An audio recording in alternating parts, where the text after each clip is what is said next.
5, something like that. No, no. So we really, when I saw that, ooh, we really need to play a little.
But Paul goes on to say, speaking of the government and the one who has the sword, says, he is God's servant for your good. But if you do wrong, be afraid, for he does not bear the sword in vain.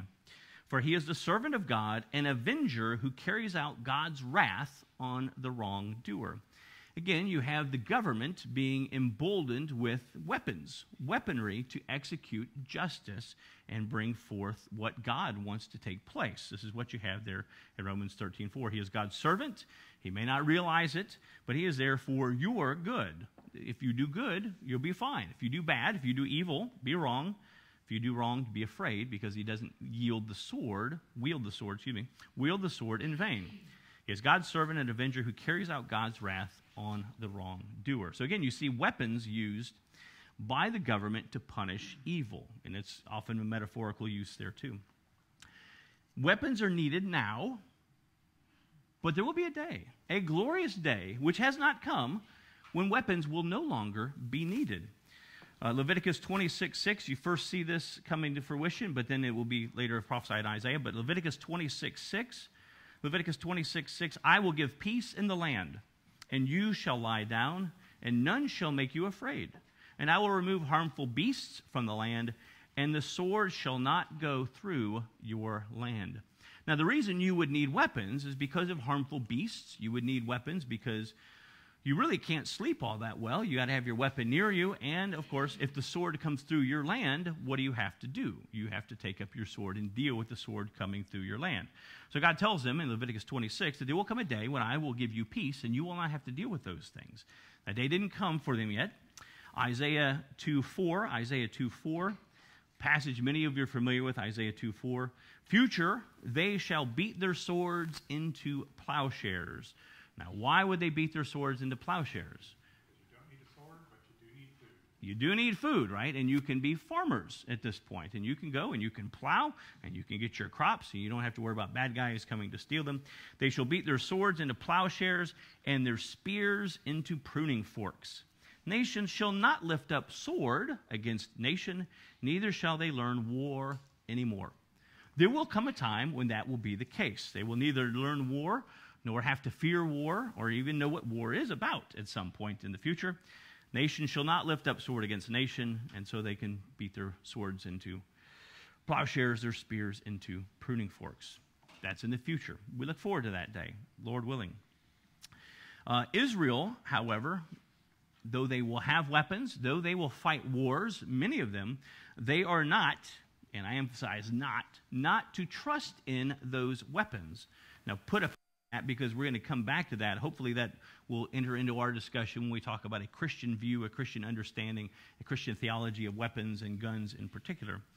Israel is commanded not to trust in their own military might, but instead to trust in God. Not to trust in their own military might, but to trust in God. Deuteronomy 20, verse 1. Deuteronomy 20, verse 1. Deuteronomy 20, verse 1. When you go out to war against your enemies and see horses and chariots and an army larger than your own, you shall not be afraid of them. You shall not be afraid of them, for the Lord your God is with you, who brought you up out of the land of Egypt. So when you go out, you will face foes, but do not be afraid. Instead, why should you not be afraid? It's not because I got my 6 gun by my side. It's not because I've had training. It's not because I got a big hatchet. I should not be afraid because the Lord your God is with you. This is what they're supposed to do. The God who brought them up out of the land of Egypt. You may recall a demonstration of power therein. 1 Samuel 17. Anybody remember 1 Samuel 17? Tommy, what happens in 1 Samuel 17? That's right. David and Goliath, right? He taught that one. So, yeah, but it's been a while, hasn't it? Yeah, so 1 Samuel 17, David and Goliath. And David says, and that this assembly may know that the Lord saves not with the sword and spear, for the battle is the Lord's, and he will give you into our hand. Remember, they try to load him up with the armor and all this kind of stuff. He can't wear Saul's armor. It's too big and it's clunky. But nonetheless, he wants people to come away knowing it's not the sword, it's not the spear that we trust in, but the Lord. Again, all the assembly may know the Lord saves not with sword and spear, for the battle is the Lord's, and he will give you into our hand, talking to the Philistines. So, Now, there is another aspect of this that may seem strange from a biblical standpoint, but it's very much there. At times, weapons in the Bible are seen as a sign of manliness or valor, courage, valor, manliness along the way. You may recall Ehud. He was in Judges chapter 3. Ehud was a Benjaminite, Benjamin meaning son of the right hand, but Ehud was unique. You remember why he was unique, David Gardner? Because he was God's guy. And he was left-handed, that's right. So he's a Benjamin. I should have gone to Kingpin. You're the only two left-handed guys I know in the room. So, you're left-handed also? No, sir. I did not know that. Well, Jennifer would have known. I should have asked Jennifer. So Ehud is left-handed, and he goes in and he meets the guy, and then Eglon, and he takes, of course, he reaches across. He's got the dagger there on his right thigh, and he runs him through. And there's this kind of this perception of valor and manliness associated with weapons. You have David's mighty men that are often spoken of in that regard. 1 Chronicles 5:18, you see this sort of thing. The Reubenites, the Gadites, the half-tribe of Manasseh had valiant men who carried the shield and sword and drew the bow, expert in war, 44,760, able to go to war.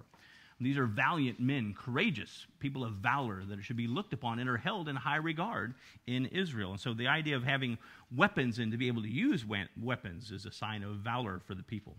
1 Chronicles 11:22 through 23. 1 Chronicles 11:22 through 23. Benaiah, the son of Jehoiada, was a valiant man of Kabzeel, a doer of great deeds. He struck down 2 heroes of Moab. He also went down and struck down a lion in a pit on a day when the snow had fallen. And he struck down an Egyptian, a man of great stature, 5 cubits tall. The Egyptian had in his hand a spear like a weaver's beam. But Benaiah went down to him with a staff and snatched the spear out of the Egyptian's hand, killed him with his own spear. Now, far from these stories being told in such a way where you go, oh, this is a bad guy. These guys are held up as people of valor, of men of great courage and so forth. Those who have weapons and use weapons, use them rightly, of course. Because the Egyptian had a weapon too, and he wasn't regarded as a good guy. The only thing that stops a bad guy with a spear is a good guy with a spear, right? And you have some good guys that are there. Jumping ahead a wee bit to the New Testament, we're of a different covenant. We're not in the Mosaic covenant. We're in the New Covenant. In the New Testament, seems an odd thing to think about, but the disciples of Jesus apparently had swords. Remember in Luke chapter 22, when Jesus says, Luke 22:36, Jesus said to them, "But now let the one who has a money bag take it, and likewise a knapsack. And let the one who has no sword sell his cloak and buy one." So he's telling them, look, sell something and go buy a sword. In today's vernacular, if we were walking around today, Jesus would say, if you got some money, go buy a gun. In fact, if you need to sell your cloak, go and buy a gun. Luke 22:38, they said, "Look, Lord, here are 2 swords." And he said to them, "It is enough." Now, if you read through the passage, they don't have time to stop down and go off to the market and try to barter. Will you give me for this cloak, and try to come back with a couple of swords? It's obvious from the context. They already have 2 swords. And remember, Jesus' response is, "It is enough." It's debated as to whether Jesus is saying, "It is enough of this talk. No more sword talk. I've had enough of that." Or he's saying, 2 swords is enough. Let's drive on. But the disciples carrying swords. Now, we don't often think about that because they're fishermen, and they're not warriors by any stretch of the imagination, but they do indeed have swords. And they're not necessarily very good at it. You may recall the situation with Peter. Remember, Peter cuts off Malchus's ear in John chapter 18. Jesus is getting apprehended in the garden, and Peter, assumingly, he takes one of those swords that they talked about before, takes the sword and tries to do some damage to protect the Lord. And in the process, cuts off Malchus's ear. And Jesus said to him, "Put your sword back into its place, for all who take the sword will perish by the sword." Now, we'll seize that last phrase in just a few moments, but he doesn't tell Peter, "What are you doing with a sword? How did you sneak that in here?" Apparently, he had a concealed sword license or something. I'm not sure how he got that through Roman authorities, or if they had a license for that, or how that whole thing worked. But It was open carry. it may have been open carry. Well, my assumption is it wasn't, though, because if they would have on them and they would have seen it, they might have done something with it. But I'm assuming, that he thought he was getting the element of surprise on them and was able to cut off the guy's ear. I always thought he was so good he swung and was able to just barely slice the ear off. I see. You just kind of, and let that be a lesson to you. Yeah. I'll get the next one. Well, that's true. I may have been selling Peter short all these years. I could be wrong. I had been told back in the day that they often had helmets that, had the seam at the top, and if you hit them right on the middle of the helmet, it would break the helmet apart, which may or may not be true. Peter may have been better than we thought. Yeah, he may just want to get a pinky toe or something, just kind of, yeah. But so he tells him, put his sword, not away, not get rid of it, not how dare you, but put it back in its place, back in its sheath. It's not the time for that. And it's interesting. I think Peter is rebuked here because of what he's trying to do.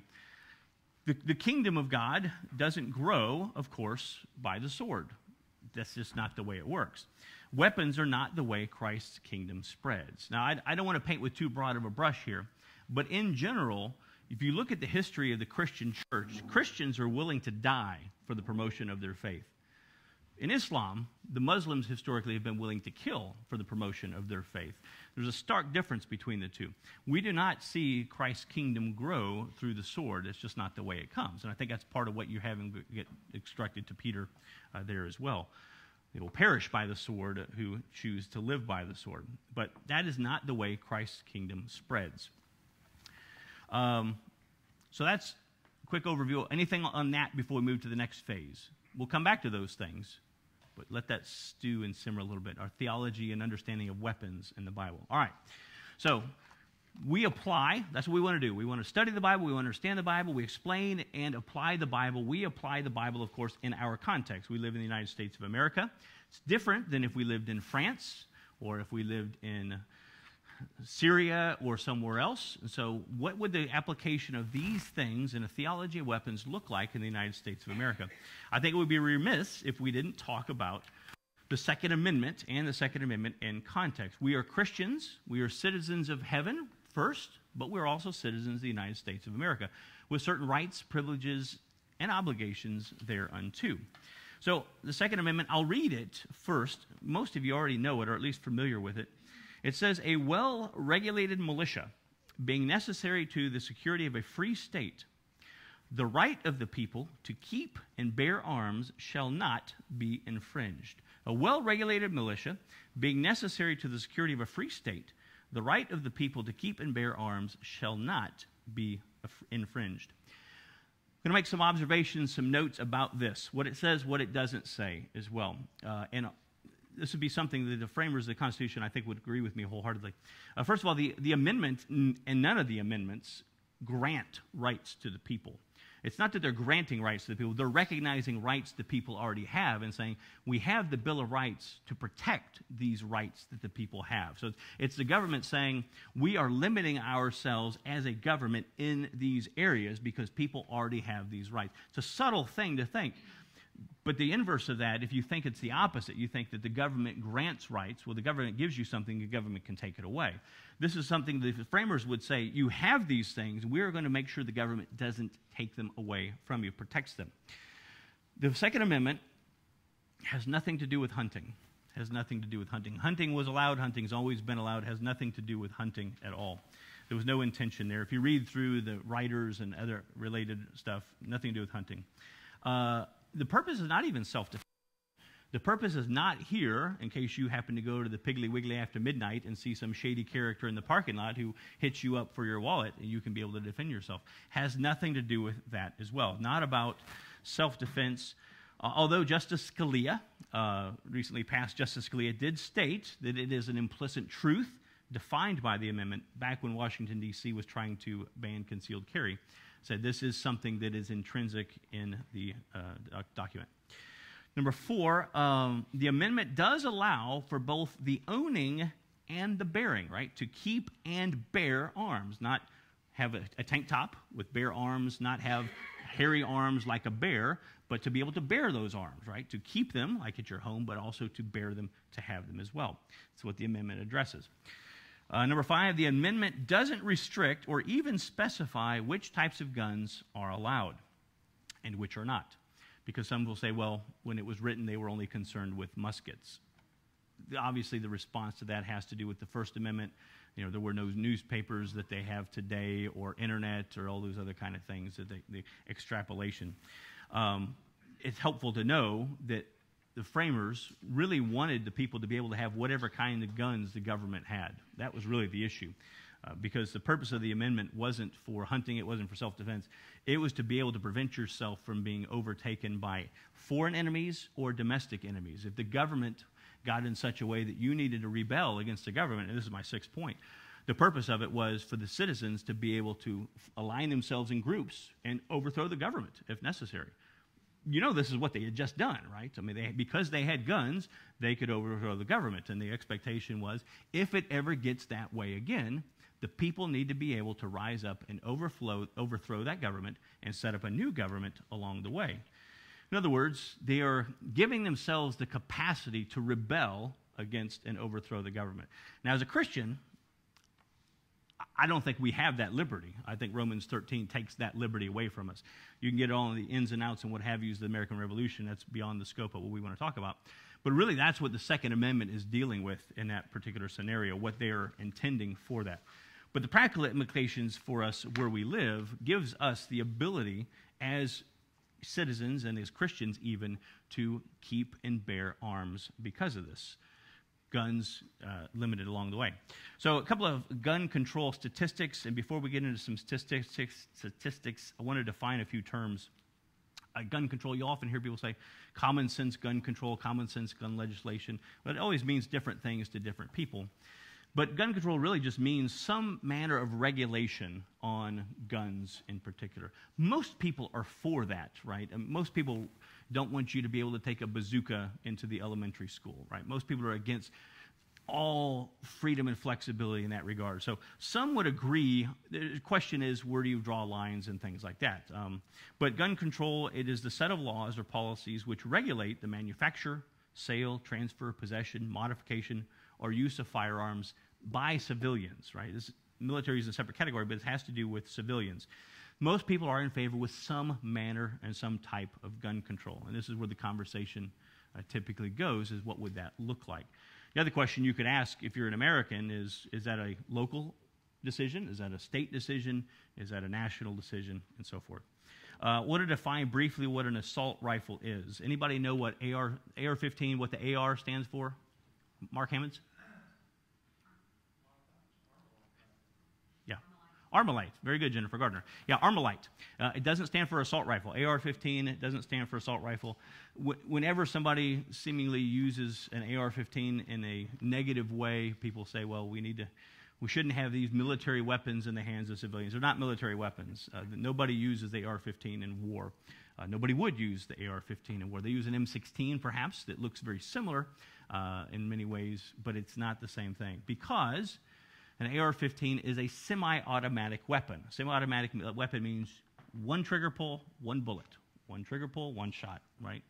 An automatic weapon or a military or an assault style, which for civilians are practically banned, is very hard to get them after 1933. That would be something where you pull the trigger and you get more than one shot, whether it be a 3-round burst or you just hold it down and you could empty the entire magazine in the process. So there's just our terminology, what we're dealing with here, because sometimes people say, well, we need to ban assault rifles. Well, we already have. Semi-automatic, something pulls, whether it be a handgun or a rifle, one pull trigger pull, one shot. Sometimes people talk about high-capacity magazines. That kind of fluctuates along the way. Colorado's got a limit on a 10-round magazine. The standard magazine for an AR-15 is a 20-round magazine. It's not a high-capacity magazine. That's your standard round magazine that you have there. A gun-free zone is a location where a licensed concealed weapons permit holder may not bring their firearm. It really applies in that regard. If you don't have, in the United States of America, if you don't have a concealed handgun license, you can't take a handgun in there anyway. So it doesn't apply to you. It really applies to those who have a license to carry.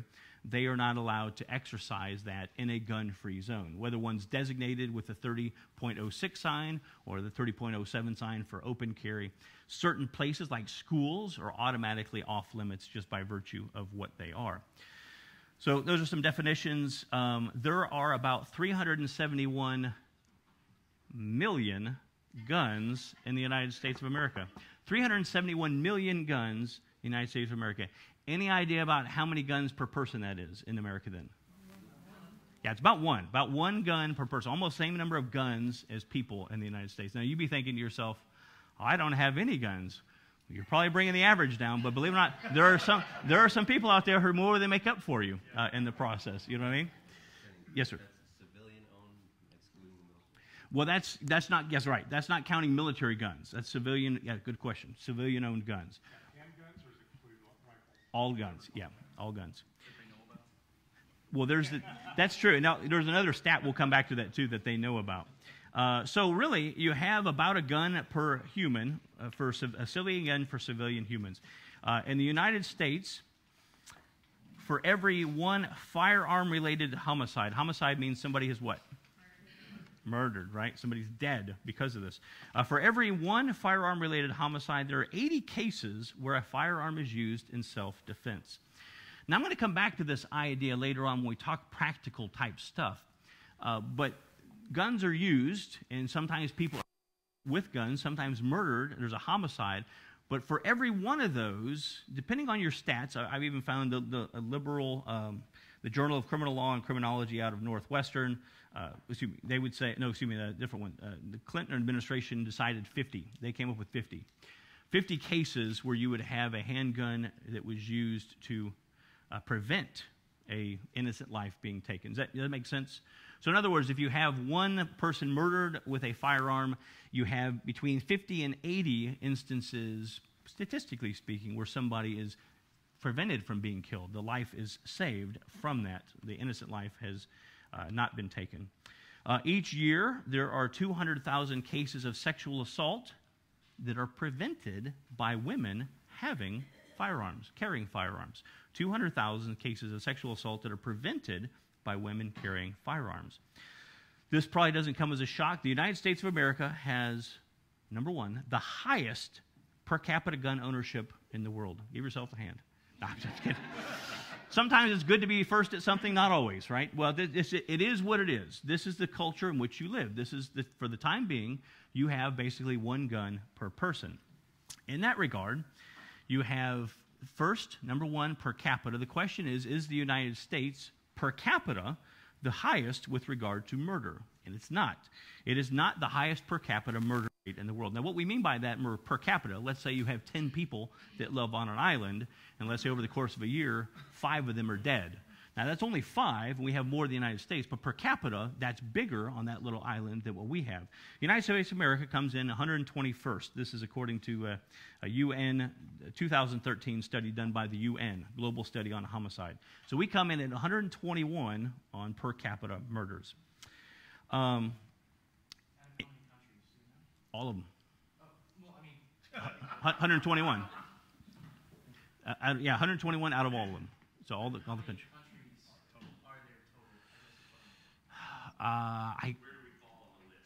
If I'm not mistaken, I think it's like 180 or something like that. Okay. But it fluctuates from time to time, but some of it are along those lines. Yeah. Yeah, there's still room to grow, if that's what you're asking, yes. We could be better. I will grant you that. Let's see. I want to look at... I'm going to try to speed it up because I want to get to our discussion portion of the program. I'll summarize some of these stats, but I can give them to you if you'd like. The reality is this. Typically, when you have more stringent gun control laws, the actual rate of murder and such goes up because you don't have those 200,000 women with the capacity to defend themselves and so forth. You have your gun-free zones are typically where you have people going, and they're the ones who are committing the violent crimes. I have a stat on that. This one report, the murder rate was 31% lower in states not requiring concealed carry permits. Yeah. Yeah, you have you probably know this, some schools are allowing teachers to carry. Some places are putting armed guards on the school campuses. You probably saw what happened in Dixon, Illinois this past week, where you had the bad guy with a gun, went in there to kill some kids, and what happened? The officer shot him, killed him. Only one casualty in that particular scenario. You don't always hear those kind of stories, but basically the amount of damage that is done is always determined. There's a correlation between the amount of time the good guy with the gun takes to get there in that way. I say that for really the emphasis I want to drive home is you have a lot of things in this world that are dangerous, that are going to be problematic, things that you have to wrestle with. Do you have knives that are sharp in your kitchen because you can cut yourself? A child can cut him or herself. I mean, if I were to give you statistics, 40,000 deaths per year, 4,600,000 injuries per year, $432 billion in damages each year. I mean, you'd think something must be done, right? But those aren't guns. Those aren't firearms. Those are car crashes. Car crashes kill 40,000 people per year.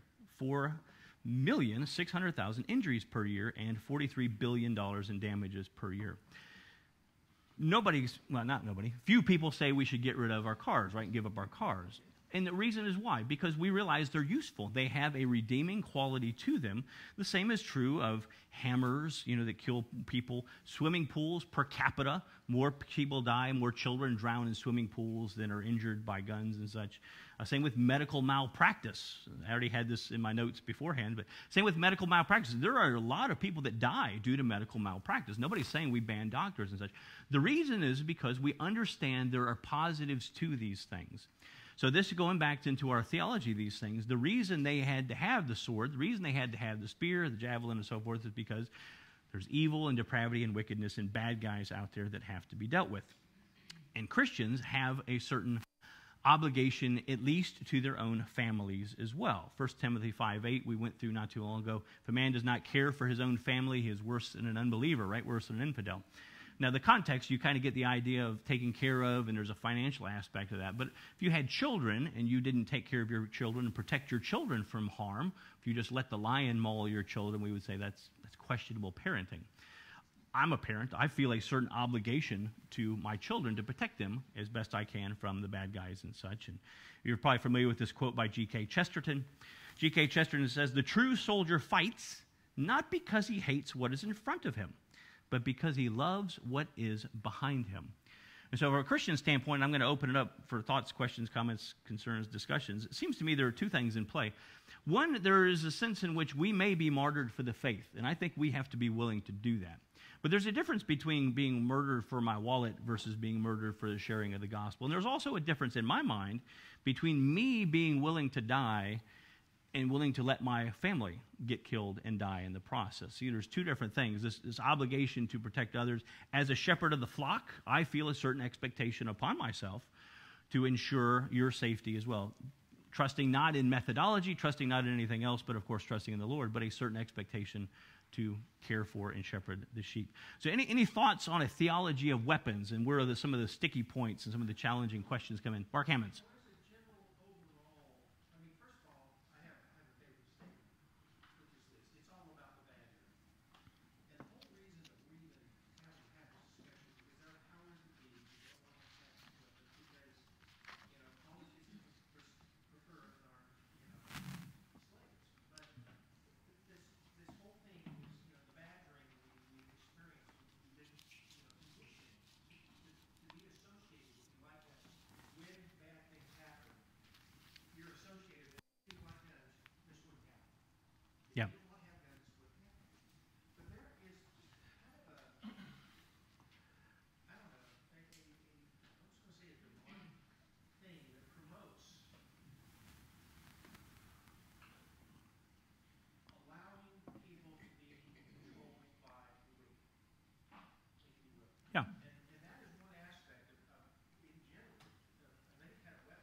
Yeah, and you raise a good question, the ability to defend oneself. If it is a natural right to defend oneself, and I think the framers of the Constitution, and I think biblically you would see this as well, then you either are able to do it yourself or somebody must do it for you, right? And the government, the police have no obligation. This has been shown in the courts. The police have no obligation to protect you from harm.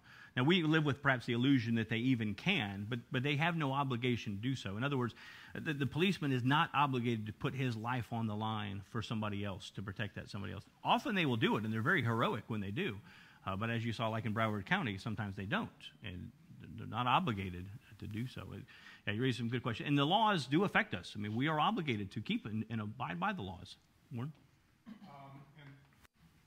I'm going to get on a bit of a soapbox here because this touches on one of my big concerns, and it's not particularly biblically related, but it is relevant, so I'll share it anyway. The whole idea of gun-free zones, it's one of those reactions where, okay, you know, we need more gun-free zones. But the simple facts of the matter are, mass murderers prefer gun-free zones. Something, depending on which reports you believe, 90 to 98% of all mass murders happen in gun-free zones. FBI has interviewed mass murderers, and they said, yeah, I picked it because it's a gun-free zone. I don't want people shooting back at me. Yeah.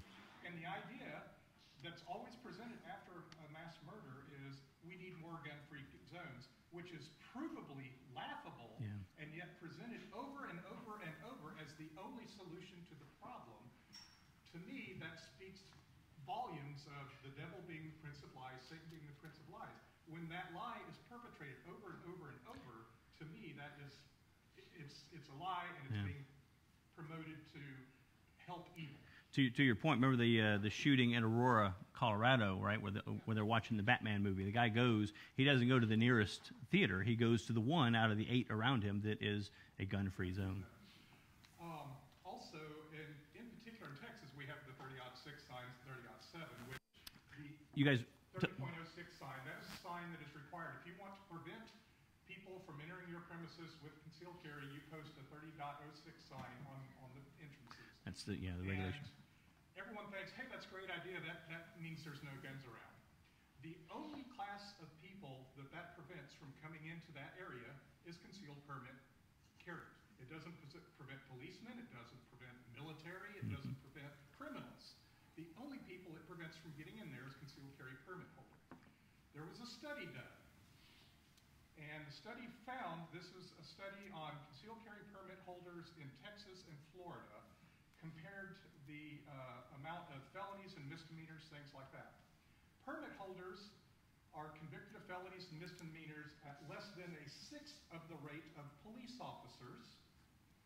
So police officers are 6 times more likely to commit a felony and 7 times more likely to commit a firearm violation.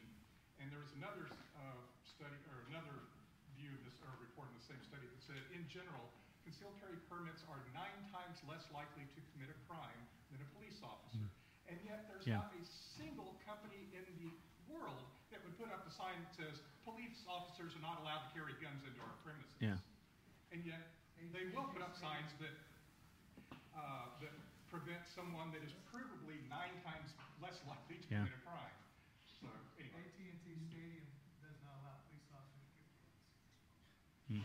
guns. Yeah. Okay, I stand corrected. Okay. Glenn? Killeen. Police had to run back to their cars to get their guns. Yeah. They're all getting slaughtered. Yeah. Very true. Yeah, the reality is, here's my concern. You've probably picked up on this, right? Because best I could tell in the research I did, prior to 1970, you didn't have any kid go into his high school and try to shoot up the place. Prior to 1970, I could find no evidence of that ever happening, ever. And we all know the stories, right? Kids that would have guns in their vehicles and all that kind of stuff. People that were out, hunting dove with the principal right after school hours and all those kind of things. Something has changed in the United States of America. It's not the prevalence of guns. Guns have always been there. My concern is that there is an increase of evil. Not in the sense of depravity is more depraved than it once was, but you do have the staying hand of God that can suppress evil or not, right? And it seems to me some of the things that have been happening in the country may be lending themselves to these things. Now, God can change it on a dime, or he cannot. But you're having more things. So what concerns me is the trajectory, not only for where things are today, but where things will be 5 years from now, 10 years from now, 50 years from now, and such. Jay?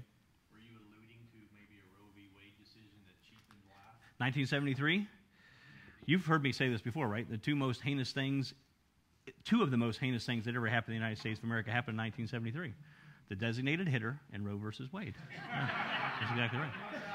Not necessarily equal ultimacy, but you're right. But you'll have people saying, how can you say you're pro-life when you're for the death penalty? Yeah. Well, the death penalty seemingly is biblical. Yeah. Romans 13, that's two different things. You're not killing the baby because the baby did something wrong. Right. That's a good. He raised a good point. If you heard him in the back, but you'll often hear, well, you're not really pro-life because you only care about the babies. You even are on board with capital punishment. But two things in play there. One is the sword. The government is wielding to do so, and the other thing is there's due process, and hopefully they're getting justice in the process. And it's meant to be a deterrent to keep that person from doing it, to protect other lives. Right? You shouldn't have the death penalty because you were speeding or whatever. It should be for violent crimes to be able to prevent innocent life from being taken. It's a good point, Jay. And that brings up another very important distinction that very few people make when they talk on this subject. Is there is a huge difference between murder, an individual going out and killing someone, and executions or war performed by the state. Yeah. God has given the state the right to execute people, even the mandate to execute people, to fight wars, and he has forbidden individuals from murdering. Yep. So there is a huge distinction there, and of course, liberals love to lump the two into one and say, well, abortion and capital punishment are the exact same thing. Right. And speaking as a pro-lifer, there are certain things I am not allowed to do, right? I mean, I don't have to capital punish anybody, but I can't prevent people from doing murder to babies other than going through the means of the system and trying to get abortion outlawed and that sort of thing. Aaron, and I'll come get you, Colin. I was just saying, after the flood, when God told Noah in Genesis 9 that he will require blood from whomever sheds it, it's because man is created in God's image. So it's because you value human life is the reason why you have the death penalty. That's right. If you killed an animal, that's no big, right? You might have to pay back an animal. It's the same reason why you would be pro-life is because you value human life. Those things are actually very compatible. Good point. Colin? Gunny, I was interested to know, from the scriptures that you mentioned, would you say that gun ownership by believers is more of an interpretation of liberty, almost like drinking alcohol would? Just wondering, like when we have discussions with unbelievers or believers and they fall in a different camp on how they interpret the scriptures, what's the approach? I would think the practicality of whether you have a gun or not would fall into that category, right? So that's a great question. So I would not say there's an expectation and an obligation that everybody must have a gun any more than I think you could read into the scriptures and say there's a scripture that everybody must have a sword, type of thing. But I think there does allow for it in that regard. And nor would I say that the scripture would warrant us going out looking for a fight, if that makes sense. Have you ever seen the movie Death Wish? Where you kind of go out, and he's not looking to die, but he's looking to eradicate injustice, and he's looking for bad guys and that sort of thing. I don't think we have warrant for that either, but yeah, there is a certain amount of liberty that I think you're right factors into that. Ruth, and then I'll get you Pat. When did license to carry concealed go into effect, and what prompted that law? It was prompted by the Luby's. It went into effect, I think it was the late 90s is when they pioneered it, but prior to that you had to have some sort of credentialing in order to do so. But I think it was either the late 90s or early, because when I came back from England, when somebody came back from England, he may or may not have started that process. But With Luby's, isn't it counterintuitive that you take guns away when they could have been in there with guns and they could have... Well, that's what, I forget the lady's name. You're speaking cross purpose. She's asking when did they allow concealed carry? Yeah. When did the law go into effect? Yeah. Prevented it or No. Allowed it. They allowed it. Yeah. Okay. Yeah, it was late 90s, early 2000s. And so the Luby's massacre, when that happened, which was in the earlier 90s, might have been 92 or 93. When that happened, I think it was 92. So when that happened, you had the lady who was there, and she gave a very emotional testimony. And basically, I had a handgun in my vehicle. If I would have been allowed to take it in there, I would not have had to watch my parents die. So it happened to be secretaries that day also, because she said the gunman had to reload in order to kill my parents, type of thing. So would have been, she said, I would have had an ample opportunity and so forth to be able to do so. And it was a very stirring testimony. And then there have been studies that kind of validated some of those things as well. So there's a lot of emotion that happens in these things, and you understand why something happens like what happened on Friday, and people say, we've got to do something. Most people don't disagree with the doing something. The question is what, and what would be effective and what wouldn't be and such. Pat? Yeah, I have a short paragraph I'd like to read. May 18th, 1927, Bath, Michigan school treasurer Andrew Kehoe, after killing his wife and destroying his house and farm, blew up the Bath Consolidated School by detonating dynamite in the basement of the school, killing 38 people, mostly children. He then pulled up to the school in his sport car, then blew the car up, killing himself and 4 others. Only one shot was fired in order to detonate dynamite in the car. This was the deadliest act of mass murder at a school in the United States. That was 27. So if you don't have a gun, you'll find another Well, that's gun. true. Oklahoma City bombing, Timothy McVeigh. Along those lines, England is one of the hardest states to carry a gun or to own a gun in. Sorry. Even the police, for the most part, don't carry guns. They're changing some of that, though. The police are. Right now, they're going through a new round of knife control laws because they have so many people being murdered in London. It's true. By using knives. They have now come out and said that if you are carrying a knife with a blade more than 3 inches, you are breaking the law, and they will arrest you. And so evil exists. Yeah. And evil uses whatever weapons it has. Yeah. I wonder about that because isn't a steak knife longer than 3 inches? Wouldn't they have to like frisk you before you left the restaurant or something? Well, you keep it at home. Yeah. Yeah. Or could you? Well, I mean, once you outlaw Transported from the store to your house. once you outlaw the blades, knives or whatever, well, they're gonna pick up clubs or rocks. Or you can craft a makeshift knife or shiv. Evil's gonna find a way. Laws, but I mean, we all know that. We have 80 million laws. Yeah. They break them, that's the point. The heart of man is deceitful and deceptive, right? Benu? I'm not sure if y'all have heard this, but back to statistics, research shows that these recent massacres, these perpetrators had all of them pretty much had psychiatric or mental issues. I'm not sure. Oh yeah, is that something y'all have heard as well? Yeah. It's a very common thread, sadly. Yeah. That's a good point. All right. Well, we are out of time, but good discussion. Conversation, don't be afraid to have elsewhere as well, because this is sadly going to be an issue we as Christians will enter the discussion on. Father, we thank you for the opportunity to gather today. We thank you for your word, and we do ask that you would help us to understand it, apply it in our context in ways that bring honor and glory to the Lord Jesus Christ. For it's in his name we ask. Amen. Thank you, sir. Sorry, we had to get our house ready for the open house today. Oh, very nice. No.